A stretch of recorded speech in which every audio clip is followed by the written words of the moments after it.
If you've frequented the fandom hell site of Tumblr since May this year, it's likely that you'll have noticed the surge of Dracula discourse and memes that have trended. This sudden swell of attention to Bram Stoker's original 1897 epistolary novel Dracula is due to an event known as Dracula Daily. In 2020, Matt Kirkland was rereading the classic Victorian-era novel and explaining it to his daughter when the pair noticed that it was possible to read the story in real time, as the dated diary entries, newspaper articles, and letters that compose the novel can be read on the same dates now as they're supposedly written. Reading the story while on the same timeline as the characters over several months was apparently very cool and made for a vastly different experience than breezing through it as a standalone novel.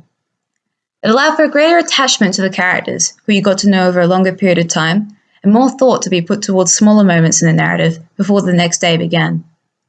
Deciding to share this new way of reading Stoker's novel, Matt set up a free Substack emailing system to send out entries to subscribers according to their corresponding dates, and let people know about it. Thus, Dracula Daily was born. The newsletter first ran in 2021, where it attracted around 1,600 subscribers and a fairly warm reception. In 2022, Matt conceded to popular requests and reran the event. This time, however, Dracula Daily blew up, with over 200,000 subscribers and a rapidly growing and self-sustaining discourse on Tumblr. Dracula Daily is one of many odd and creative projects that Matt runs, and while it could be argued that one of his aims of the program is to bring attention to his projects as a whole, I read the situation as having two initial intended effects. One, to get new readers for the original Dracula novel and to create discussion about it, and two, to get people to experience the novel in a new format.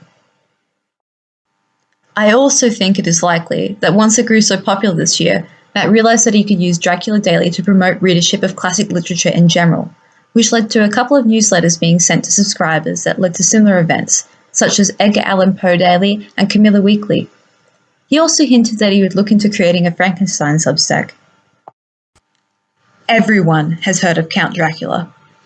He's easily the most well-known vampire and has been the subject of so many adaptations. He's also well into public domain and a serial figure moulded over and over again by writers and directors in pop culture. But how many people know the name Jonathan Harker, Mina Murray, Lucy? How many know that there is a Texan cowboy or a sad, morally dubious psychiatrist? Facts are, so many stories about Dracula focus on the monster, making him sympathetic, tragic, or romantic, and forget about the humans. This has got to the point that the numerous people who are aware of Dracula through other media forms may feel like they are reading an entirely fresh take on the story.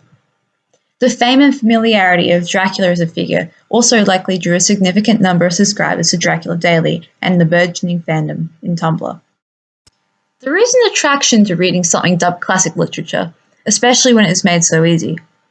While plenty of people may have had some interest in reading the original story, only to be turned off by the archaic language and the many pages to slog through in the literal book, Matt's transformation of the format to shorter updates over several months certainly made getting through the story a lot easier for people, particularly as we live in a society that is now used to consuming media through short updates.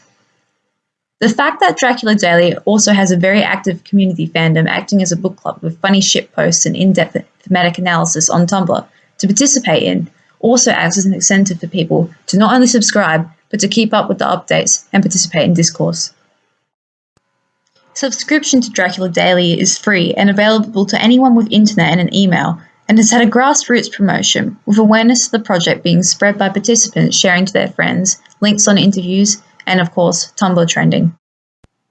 Since Matt's influence strategy of participants sharing the project with each other relies on authentic engagement and enjoyment with Dracula Daily from readers, he truly has instigated a massive increase in the Dracula readership, and his time-based newsletter release format results in a book club that is able to read and discuss the novel at the same pace. While Matt could potentially increase the amount of subscribers, and therefore the reach of his message, if he were to create ads, he would run the risk of ruining the genuine atmosphere that he has created. There are also likely many people who would very much enjoy participating in something like Dracula Daily, and have no knowledge of the event if they're not on Tumblr. Matt could counteract this by increasing his presence on other social media platforms to bring awareness to the Substack. This would also allow for him to stimulate discourse towards other classic literature. At the end of the day, I think that Dracula Daily as an event for this year has been very successful in getting people to experience the original novel in a unique way and provoking thoughtful discussions. But I doubt it will be as engaging if it is run again next year, as there will be less people experiencing it at the same time.